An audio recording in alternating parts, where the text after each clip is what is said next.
जय गुरु जी। गुरु जी के पावन पवित्र दरबार में सबसे पहले गुरु जी के पवित्र चरण कमलों में कोटि कोटि प्रणाम, शत शत नमन। और सारी संगत जी, आप सबको नमस्कार, जय गुरु जी। और सबसे पहले नए साल की बहुत बहुत बधाई हो सबको। Wish you all a very very happy new year 2021। गुरु जी सबसे पहले आपको मालिक, आपको हैप्पी न्यू ईयर। आपको क्या हैप्पी न्यू ईयर बोलें, जो खुद महाकाल, जिनके हाथ में समय है, सृष्टि का पूरा चक्र है, समय की सारी सीमा से परे हैं, जिनके आगे खुद काल हाथ बांध के खड़ा रहता है, उनको क्या हैप्पी न्यू ईयर बोलें। लेकिन फिर भी आपने इस मानव शरीर में आके हम जैसे तुच्छ इंसानों के लिए इतना आपने कष्ट उठाया, धरती पे आने का, ये सारी लीला रचने का, हम सबके कल्याण के लिए, हम सबको तारने के लिए, अपनी संगत को पार लगाने के लिए, इसके लिए बहुत बहुत शुक्राना और हैप्पी न्यू ईयर गुरु जी। गुरु जी के यहाँ का न्यू ईयर का जश्न वो कोई भूल नहीं सकता। नित खैर मंगा सोनिया मैं तेरी, दुआ न कोई होर मंगती। ये हंसराज हंस जी का जो है गाना है, और हंसराज हंस जी बहुत रेगुलर होते थे गुरु जी के यहाँ पे, सबको पता है, बड़े फंक्शंस में अक्सर आते थे। Other than that also Empire State में भी गुरु जी की संगत में जब लंगर प्रसाद होता था, उस टाइम पे हंसराज हंस जी का मेरे साहिबा और नित खैर मंगा सोनिया मैं तेरी, ये बहुत चलता था। और सच में ऐसा अंदर से इतना ज्यादा भाव जगता था, मतलब लगता था कि सिर्फ गुरु जी को आप देखते रहो। नित खैर मंगा सोनिया मैं तेरी, दुआ न कोई होर मंगदी। तो इससे बड़ा मुझे नहीं लगता कुछ हो सकता है नए साल पे। किसी को अगर कहना है खैर मांगना, किसी की खैर मांगना, अगर गुरु जी हमारे साथ हैं, हमारे खैर ख्वाह हैं, तो फिर कोई चिंता ही नहीं, फिर सब अपने आप चलता रहेगा। गुरु जी चलाते रहेंगे, गुरु जी सब कुछ संभालते रहेंगे। एक तकिया भरोसा तेरे चरणों दा।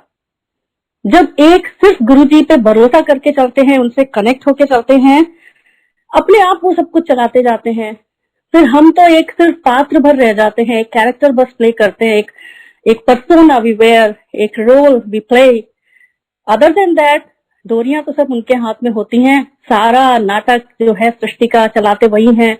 हम सब सिर्फ अपना पात्र अदा करते हैं जैसे वो करवाना चाहते हैं। तो गुरु जी का जो न्यू ईयर का सेलिब्रेशन गुरु जी करवाते थे, बहुत धूमधाम से करवाते थे। ऑफ कोर्स वो गुरु जी के बड़े मंदिर में जो बड़े फंक्शंस होते थे, उसमें से एक था, it was one of them. And उसमें तो फिर क्या रौनक होती थी, क्या जश्न होता था, और लगता था कि सच में ये जन्नत है, इससे ज्यादा कहीं और कुछ भी अच्छा नहीं हो सकता है। Nothing can be better than this. और आज तक वही है। जब सत्संग होता है, हम 31st को we celebrate with Guru ji, and trust me on this, कभी भी ऐसा नहीं लगा कि हम कुछ और करें, क्योंकि वो गुरु जी ने एक डाल दिया है, एक मन में एक कंडीशनिंग कर दी है हमारी कि 31st गुरु जी के साथ मनाना है। और वो कैसे, जैसे हमें धागे से, डोर से खींच के लाए थे जयपुर से, वो मैं बता चुकी हूँ last time. Now I look back and realise that was year 2006। और वो इसलिए हमें खींच के लाए थे क्योंकि that was the last new year we celebrated with Guru ji in his physical form.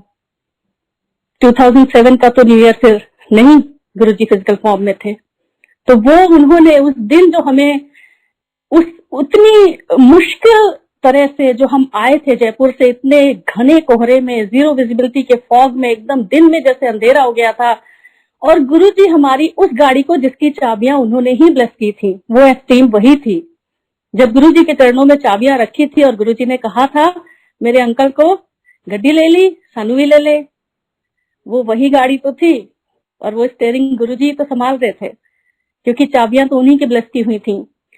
वो जब हमें लाए थे बड़े मंदिर, और जब हम पहुंचे थे, तो लगा था जैसे it was so symbolic because लगा जैसे एक after a dark tunnel, suddenly आपको रोशनी मिल जाए। एक काली अंधेरी रात के बाद अचानक सूरज निकल आए, सुबह की रोशनी दिखने लगे। As it is said, there is light after the dark tunnel. There is always a light. और ये वही था। पूरे रास्ते हमको जो अंधेरा, कोहरा, ठंड इतना ज्यादा मिला 8 आवर्स की ड्राइव के बाद में जयपुर से, जब हम बड़े मंदिर पहुंचे तो अचानक जैसे द होल सिनारियो चेंज्ड। पूरा जगमगाहट, रोशनी, खुशबू, ब्लेसिंग्स। जो आसमान से ओस की बूंदें गिर रही थी, 12 नहीं बजे थे उस समय, वो लग रहा था अमृत की वर्षा पूरे मंदिर पे, पूरी संगत पे। गुरुजी एकदम निहाल कर रहे हैं सबको, अमृत वर्षा करा के आसमान से, और जैसे पूरी सृष्टि सेलिब्रेट कर रही हो गुरुजी के साथ नए साल को। ये गुरुजी का ऑरा था, ये गुरुजी का प्रताप था। जहां बैठ जाते थे इस सृष्टि का एक एक कण, वहां पे गुरुजी के साथ अपने आप सेलिब्रेट करने लगता था। तो वो जो सेलिब्रेशन है वो बिल्कुल दिल में है और वो कभी भूल नहीं सकता। तो उसी की याद में, उसी को रीलिव करते हुए we always relive those moments with Guruji whenever we celebrate. और वैसे भी गुरुजी के साथ ऐसे, जैसे अभी आंटी ने very rightly she said, every day is a celebration. Guruji के साथ लाइफ ऐसे ही रहती है। गुरुजी हमारे बहुत ऐश कराना तो अच्छी बात है, वो तो कराते ही कराते हैं गुरुजी, उसमें तो कोई डाउट ही नहीं है। अदरवाइज ऑल्सो आपकी जो राह है जिंदगी की बड़ी आसान कर देते हैं। जैसे कहीं पे कोई भी कांटे, कंकड़, पत्थर आएंगे तो आप हमेशा देखना, आपको लगेगा गुरुजी हैज लिफ्टेड यू अप। गुरुजी ने आपको उठा लिया है हाथों में और उस रास्ते को आपसे पार करा रहे हैं। कभी भी कोई भी दिक्कत आती है तो बस यही समझ लीजिए कि गुरुजी ने आपको हाथों में उठाया हुआ है और पूरा पार कराएंगे। उस दिन भी वही हुआ था, और हम तो बस पूरे रास्ते इतने जो आए थे, बिल्कुल जाके बैटरी चार्ज हो गई, फिर से पूरा नए साल के लिए गेयर अप होके बिल्कुल वहां से ब्लेसिंग्स भर भर के गुरुजी ब्लेसिंग्स लौटाते थे, वो सारी ब्लेसिंग्स लेके हम वापस आए थे। तो ये गुरुजी है हमारे, जो कुछ भी कर सकते हैं। Guruji is like the lighthouse. जो हम समुद्र में बड़े बड़े जहाज चलते हैं, जो बड़े से बड़े तूफान आते हैं अंधेरी रात में, वो सारे शिप्स जो होते हैं वो सिर्फ इस लाइट हाउस की लाइट के सहारे अपना रास्ता ढूंढ लेते हैं। गुरुजी वो प्रकाश स्तंभ हैं। कितने भी बड़े से बड़े तूफान आए इस पूरी दुनिया में, बस आप उनको पकड़े रहिए, वो लाइट हाउस गुरुजी, उनकी रोशनी को देखते रहिए। आपको you will find your way home, आपको रास्ता मिल जाएगा। ये गुरुजी हमारे लिए तो आए, नहीं तो कोई जरूरत नहीं थी भगवान को जमीन पे आने की। हमारे लिए आए और हमें इतना कुछ देने आए, हमें इतनी ब्लेसिंग देने आए, और हमें फाइनली, जैसे कि भजन है वो अमृतवाणी है, आओ जिन्हें पार लगना जी, पार लगना। तो फाइनली तो पार लगाने ही आए हैं। Now this last year 2020 hasn't been very well सबके लिए, पूरी दुनिया के लिए एक्चुअली। हालांकि गुरुजी ने अपनी संगत को तो बहुत ही ज्यादा संभाला, हर तरह से, हर मुश्किल घड़ी में गुरुजी ने बहुत संभाल के रखा। कुछ भी, नथिंग बैड, कुछ होने नहीं दिया। लेकिन as human beings, as mankind, as human race, we suffered a lot. पूरी दुनिया एकदम बदल गई ओवरनाइट कोविड के चलते। But see the good thing about it, the positive side of it, जैसे गुरुजी हमेशा बोलते थे, पॉजिटिव सोचो, बी पॉजिटिव, नेगेटिव थिंकिंग मत आने दो। तो जो हमारा एटीट्यूड है, अप्रोच है, वो पॉजिटिव होना चाहिए लाइफ के लिए और किसी भी सिचुएशन के लिए। ये कोविड टाइम पूरी दुनिया में जो आया, lot of good things also happened. एक तो सबसे पहले इंसान ने ये जाना कि what really matters and what matters most. जो हम सब ऐसे एक रैट रेस में, एक कंपटीशन में, कट थ्रोट कंपटीशन एवरीवेयर, जो भागे जा रहे थे एक अंधी दौड़ में, this is the time to reflect, pause and reflect. Just sit, pause, reflect, introspect. अपने अंदर उतरने का ये समय दिया गुरुजी ने, अपने भीतर जाने का। B silent.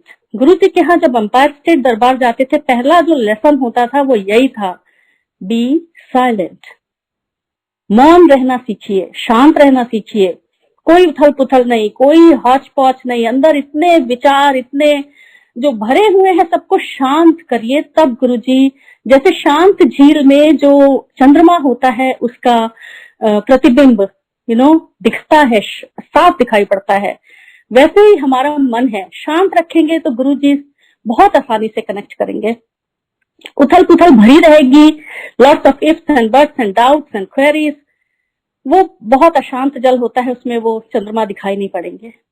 तो एम्पायर स्टेट में जाके, मैं इसीलिए बोलती हूँ, मुझे वहां जाके इतने साल हो गए, वहां पे 2003 से 7 तक हम रेगुलर जाते थे, और मुझे सिर्फ एक चीज याद है, पीस, शांति। वहां जाके like how you felt that feeling, वो फीलिंग सबसे ज्यादा इंपॉर्टेंट है। बाकी तो जो भी गुरुजी ने किया, गड़वी ब्लेस करके दिया 2 बार, चाबियां गाड़ी की ब्लेस की, बच्चे ब्लेस किए, वो सब तो है ही है, लेकिन जो सबसे ज्यादा इंपॉर्टेंट है वो गुरुजी के साथ बैठने का, होने का एहसास, कि वहां जाके गुरुजी के सामने बैठे, शांति से बैठे, गुरुजी को अपने मन की आंखों में देखा, अपने अंदर देखा। और वो कहीं भी आप बैठते थे एम्पायर स्टेट में, कोई फर्क नहीं पड़ता था कि गुरुजी सामने गद्दी पे बैठे दिख रहे हैं कि नहीं दिख रहे हैं। आप आंखें बंद करते थे, आपके मन की आंखों में गुरुजी दिखने लगते थे, उनका वो रिफ्लेक्शन हर जगह था। जब हम बच्चे, हमारे बहुत छोटे थे, बाहर बैठते थे हम वरांडा में, जब हम लेके जाते थे बच्चों को, अगर घर पे कोई नहीं है मम्मियां, तो हम बाहर वरांडा में बैठते थे, एंड ट्रस्ट में बहुत अच्छा ध्यान लगता था वहां पे भी। और अप टू अ पॉइंट कि अगर मैं उस दिन मन में गुरुजी से सोचूं, गुरुजी आज एक और चाय प्रसाद मिलेगा, तो मैं समझ जाऊंगी। और उस दिन जरूर अंकल, कक्कड़ अंकल या सिंगल अंकल चाय प्रसाद लेके दोबारा आते थे बाहर वरांडे में।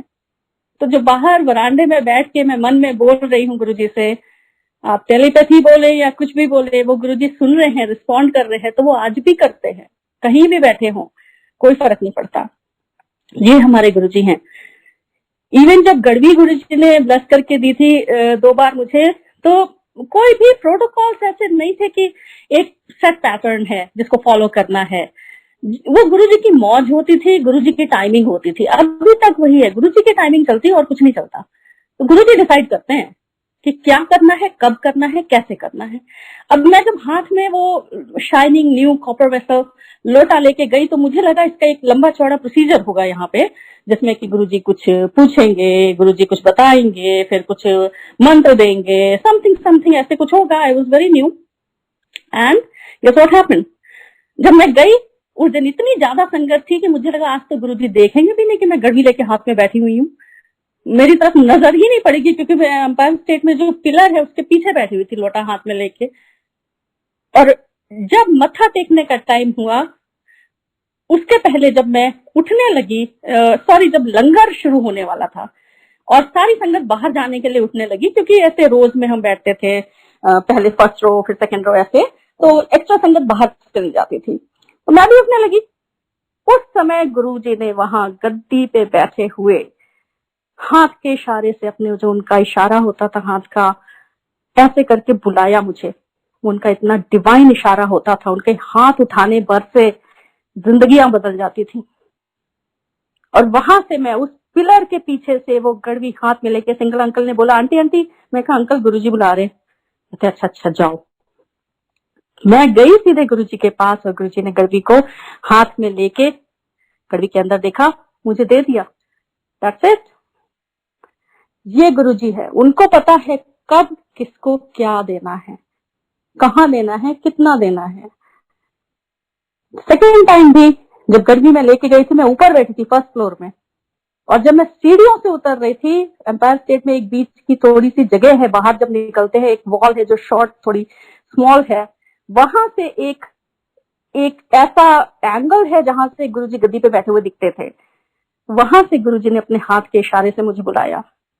जो इतनी दूर बैठ के एक एक संगत के ऊपर अपनी नजर, अपनी दिव्य दृष्टि, अपनी निगाहे करम रखते हैं, उनसे कुछ भी छुपा नहीं है। कहीं भी हम रहे, सृष्टि के किसी भी कोने में रहे, हम गुरुजी की नजरों में रहते हैं, और गुरुजी हमारा पूरा ख्याल रखते हैं। तब भी रखते थे, आज भी रखते हैं। कभी ऐसा नहीं होता है। गुरुजी को हम समय की सीमा में नहीं बांध सकते कभी भी। पास्ट, प्रेजेंट, फ्यूचर, ये सब टाइम जो है, लीनियर टाइम, ये हमारे लिए होता है, गुरुजी के लिए नहीं होता। देश काल समय की सीमा से परे, टाइम, स्पेस, डिस्टेंस गुरुजी के लिए मैटर नहीं करता। He can travel anywhere, time travel कर सकते हैं, कभी भी कुछ भी कर सकते हैं, because he can do it. He is God and he can do it. अभी भी जो गुरुजी के संगत है, जहां जहां पे भी हैं, डेली उनके ऐसे एक्सपीरियंस होते हैं, क्योंकि गुरुजी इन सबको इंडिविजुअली कनेक्ट करते हैं। ये डायरेक्ट कनेक्शन गुरुजी का बहुत इंपॉर्टेंट है। Never go by what others are saying. कोई भी कुछ भी बोले, आप अपने दिल में, गुरुजी आपके दिल में है, उनसे पूछिए, पर आपको सच में जवाब मिलेगा। इस पूरे टाइम में गुरुजी ने यही तो सिखाया कि अपने अंदर झांको, अपने अंदर देखो, मुझे अपने अंदर ढूंढो। दिस कंपैशन, दिस एम्पैथी, ये गुरुजी ने सिखाई इस पूरे टाइम में। कैसे रहना है इंसान को इंसान के साथ में, फैमिली में आपस में कैसे रहना है। सब एक छत के नीचे रह रहे हैं तो ऑब्वियसली ठीक से रहना पड़ेगा, बच्चे भी, अंकल आंटी भी, सब पीसफुल को लिविंग, ये गुरुजी ने सिखाया। तो गुरुजी ऐसे ही करते हैं, प्रैक्टिकल करके दिखाते हैं, कोई वहम नहीं करना है। उस समय पे भी देखिए, गुरुजी के पास बहुत संगत जाती थी एम्पायर स्टेट में, बड़े मंदिर में। हर किसी का मर्ज अलग और हर किसी का इलाज अलग, जैसी जिसकी प्रॉब्लम। गुरुजी जरूरी नहीं था कि एक run out of the mill kind of treatment है सबके लिए, जो सबको पकड़ा देते हैं कि ये कर लेना, ऐसा नहीं था। गुरुजी हर किसी को अलग अलग, अगर उन्होंने, वैसे तो बोलने की जरूरत ही नहीं पड़ती थी, जब उनको सब कुछ पता है, वो सारा आपका ट्रीटमेंट, क्योर सब कर रहे हैं, तो वो आपको बता के थोड़ी करेंगे। गुरुजी तो खुद ही बोलते थे, बता के किया तो क्या किया, मांग के लिया तो क्या लिया। मांगो नहीं, मानो। एक बार मान लिया तो मुंह खोलने की, मांगने की जरूरत भी नहीं पड़ेगी। तो गुरुजी के यहाँ पे सब अलग अलग एजेंडास लेके आते थे, नहीं भी आते थे तो भी गुरुजी की मर्जी है कब किसको क्या बोल दें। कभी कुछ बोलते किसी को, अगर बोलते तो, और कभी किसी को कुछ, लेकिन कभी दो लोगों के लिए वो एक जैसी चीज नहीं होती थी कि एक जो किसी को बताया वो दूसरा भी करने लगे। एक चीज किसी को, अगर मुझे लोटा ब्लस करके दिया तो मैं अपनी फ्रेंड को बताऊं या दूसरी आंटी को बताऊं, वो भी लोटा ले जाए, ऐसा नहीं था। अपनी तरफ से कुछ नहीं कर सकते थे कि हम खुद से जाके कुछ करें। इवन जब लोटा लेके मैं 2 बार गड़वी लेके गई थी, मैं खुद से नहीं गुरुजी के पास गई, उन्होंने जब हाथ के इशारे से बुलाया तब मैं गई। तो he is the one who decides, not us. हम नहीं डिसाइड कर सकते। तो उस टाइम पे भी जिसको जो बोला वो उसी के लिए होता था, जनरलाइज नहीं होता था कभी। इसीलिए आपस में संगत में सोशलाइजेशन तो बिल्कुल भी नहीं होता था। हम तो नाम भी नहीं जानते थे एक दूसरे का। हाँ, शक्लें पहचानते थे, क्योंकि बार बार जा जाके ऑब्वियसली यू गेट टू सी कि कौन आ रहा है। तो जब बाहर निकलते थे, वरांडा में खड़े होते थे, हाथ धोने की लाइन में खड़े होते थे, तो एक दूसरे को शक्लों से पहचानने लगते थे कि हाँ, ये भी गुरुजी के यहाँ रेगुलर आते हैं। ऐसा नहीं था कि हम किसी को नाम से जाने या फोन नंबर एक्सचेंज करें वहां पे खड़े होके, ऐसा नहीं था। तो हर किसी को जो भी गुरुजी बोलते थे वो उसी के लिए होता था, वो अपने तक ही रखता था।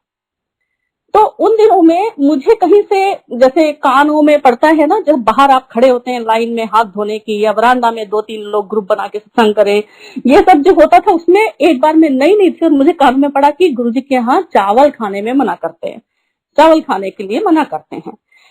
तो आई वॉज वेरी क्यूरियस कि मुझे लगा अच्छा, अगर ऐसा कुछ है तो मुझे भी फॉलो करना चाहिए ना। अगर मैं यहाँ पे आती हूँ गुरुजी के यहाँ, तो मुझे जो यहाँ के नियम, कायदे, कानून है, सारे फॉलो करने चाहिए टू द टी। तो अगर उसमें अगर ये भी है कि चावल नहीं खाना है, तो मुझे भी नहीं खाना चाहिए, मुझे छोड़ देना चाहिए। लेकिन अब मैं पूछूं कैसे, कंफर्म कैसे करूं?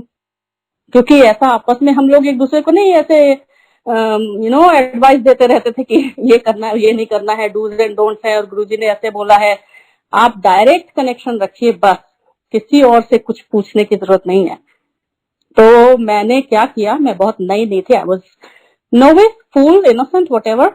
मैंने क्या किया कि एक दिन मैं गुरुजी को माथा टेक के, उस समय थोड़ा वाला टाइम था जो लंगर के बाद वाला टाइम होता है, जिसमें गुरुजी थोड़ा सा सहज और बहुत ही थोड़ा ऐसा लगता था कि आप गुरुजी से थोड़ा बात कर सकते हैं, हालांकि उस समय भी अलाउड नहीं होता था, गुरुजी जब तक नहीं चाहे आप नहीं बात कर सकते थे। तो मैंने गुरुजी को मत्था टेका, मेरी इतनी हिम्मत तो थी नहीं कि मैं गुरुजी से डायरेक्ट पूछूं, इतना तो कभी हिम्मत हुई ही नहीं, उनके सामने तो मेरी तो जबान हलक से चिपक जाती थी, मुझे कभी ऐसा हिम्मत इतनी नहीं हुई कि मैं उनसे डायरेक्ट आंखों में आंखें डाल के कुछ पूछ सकूं, नेवर एवर।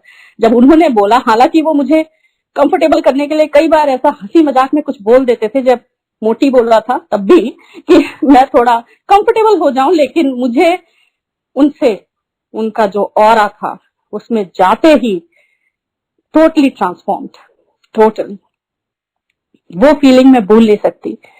तो मैंने सोचा कि गुरुजी तो इधर उधर बात कर रहे हैं किसी दूसरे से, ऐसे जब वो अपना हाथ अपना डिवाइन चेहरे पे टेक के और कुर्सी के जो एल्बो रेस्ट है उस पे हाथ रख के किसी दूसरी संगत से दूसरी तरफ मुंह करके बात कर रहे थे।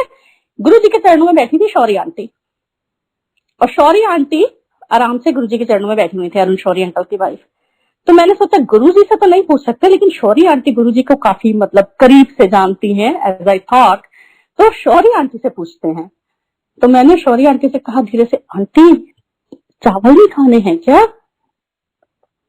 Guess what happened, Shauri aunty ने भी कोई जवाब नहीं दिया मुझे, और गुरुजी ने मुझे यूं ऐसे देखा, और मुझे मेरा जवाब मिल गया कि ये फालतू के सवाल, फालतू के वहम, फालतू की जो ये दिमाग में विचार हैं, ये अपने पास रखो और वही करो जो गुरुजी चाहते हैं।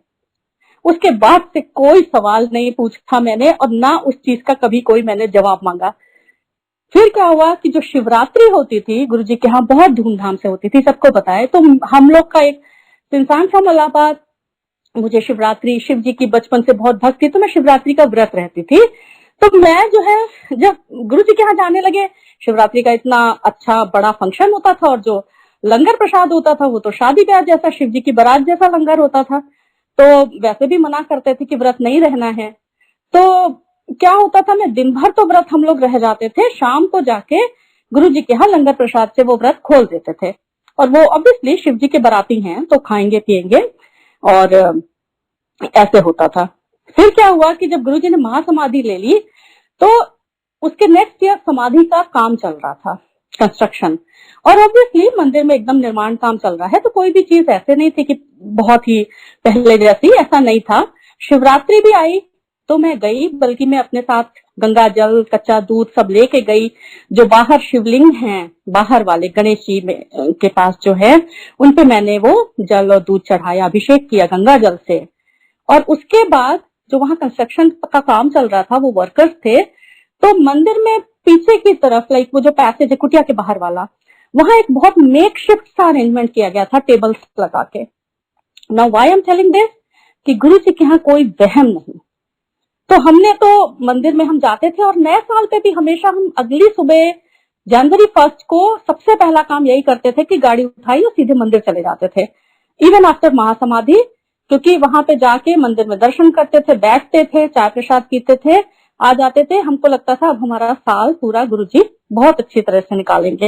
ये हमारा रिचुअल था कि हम 1 जनवरी को सबसे पहले गुरुजी के मंदिर जाते थे सुबह, और शिवरात्रि पे भी। तो शिवरात्रि पे जब ये हुआ, हम दिन में उस समय तो मतलब मुझे लगा मेरा तो फास्टिंग है, और वहां पे टेबल्स लगा के लंगर प्रसाद था, बहुत ही कैजुअल था, क्योंकि वो जो वर्कर्स थे वो भी वहीं से खा रहे थे, और जो संगत आ रही थी वो भी।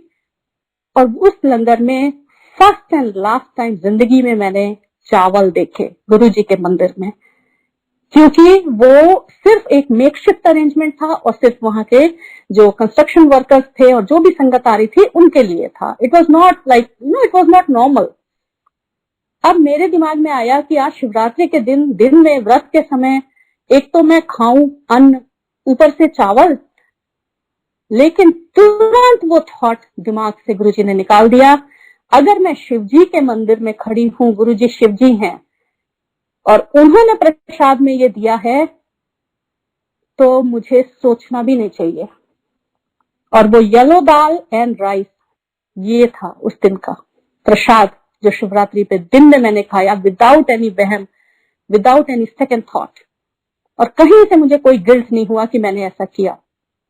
हमारे गुरु जी शिव जी है, उनके मंदिर का एक एक कण जो प्रसाद में मिलता है वो ब्लेस्ड है, तो उसको हम कभी मना कर ही नहीं सकते। तो ये ऐसे करके गुरुजी ने प्रैक्टिकल तरीके से सारे वहम निकाले, सारे जितने मन में डाउट्स थे वो क्लियर किए, और सब कुछ जब आप गुरुजी पे सब छोड़ दे, समर्पण कर दे, पूरा समर्पण, तो गुरुजी अपने आप कराते हैं। फिर आपको अपना ये जो रैशनल माइंड है ये लगाने की, इसको यूज करने की जरूरत भी नहीं पड़ती है। गुरुजी की एक और बहुत प्यारी बात थी, जब हम बैठते थे एम्पायर स्टेट में तो मैं देखती थी गुरुजी हाथों से अपने कुछ बहुत डिवाइन मुद्राएं बनाते हैं। तो वो मुद्राएं जो होती थी वो इतनी डिफरेंट गुरुजी हाथों से अपने करते थे, जैसे कुछ कर रहे हो, जैसे जैसे किसी की जिंदगी बदल रहे हो, जैसे किसी की डेस्टिनी रिराइट कर रहे हो, जैसे किसी का पूरा भाग्य बदल रहे हो। ये गुरुजी करते थे। एक मुद्रा थी अभय मुद्रा और वर मुद्रा। मैंने गुरुजी को देखा था वो करते हुए, और मेरे पास उनका स्वरूप है अभय मुद्रा और वर मुद्रा का। उसी अभय मुद्रा और वर मुद्रा में गुरुजी ने सारी संगत को रखा हुआ है, सारी संगत को ब्लेस किया हुआ है। अभय मुद्रा कि मैं हूं तो डर किस बात का, वर मुद्रा की ब्लेसिंग्स हैं सारी संगत के लिए, अपनी लाइफ अच्छी तरह से जीने के लिए, गुरुजी के चरणों से जुड़े रहने के लिए। तो इन्हीं अभय मुद्रा और वर मुद्रा के साथ में गुरुजी को याद करते हुए, एंड गुरुजी सबके लिए नया साल बहुत अच्छा रखे, अपने चरणों से जोड़ के रखें। अगर उनके चरणों से जुड़े हैं सब, अपने आप ही अच्छा होगा। इतने जो इस कोविड टाइम में सत्संग हुए हैं, ये तो अपने आप में बिल्कुल जैसे ब्लेसिंग्स हैं। किसने सोचा था, जब हम पुरानी संगत उस टाइम पे जाते थे, कभी इतना एक दूसरे से डिस्कस नहीं करते थे। अब जाके सब एक दूसरे को बता रहे हैं कि गुरुजी ने उनसे ये कहा, ये सत्संग है उनका, ये उन्होंने फील किया, एक्सपीरियंस किया, ये गुरुजी ने उनसे कहा। ये कितना शेयरिंग जो गुरुजी ने करवाई इस पूरे साल में, ये तो बिल्कुल मतलब खजाना है। कितने पुराने पुराने सत्संग सामने आए, कितनी पुरानी संगत सामने आई, तो गुरुजी ने तो कितना सारी संगत को ये इतना ब्यूटीफुल अनमोल खजाना दिया सत्संग का। ये कितनी बड़ी सौगात है। और इसके बाद भी जितना भी सत्संग में शेयर किया गया है गुरुजी के बारे में, कुछ भी नहीं है। जितना हम जानते हैं, कहते हैं, बताते हैं, शेयर करते हैं, that's just a drop in the ocean. And what we don't know about Guruji is the ocean, entire ocean, जो हम नहीं जानते हैं।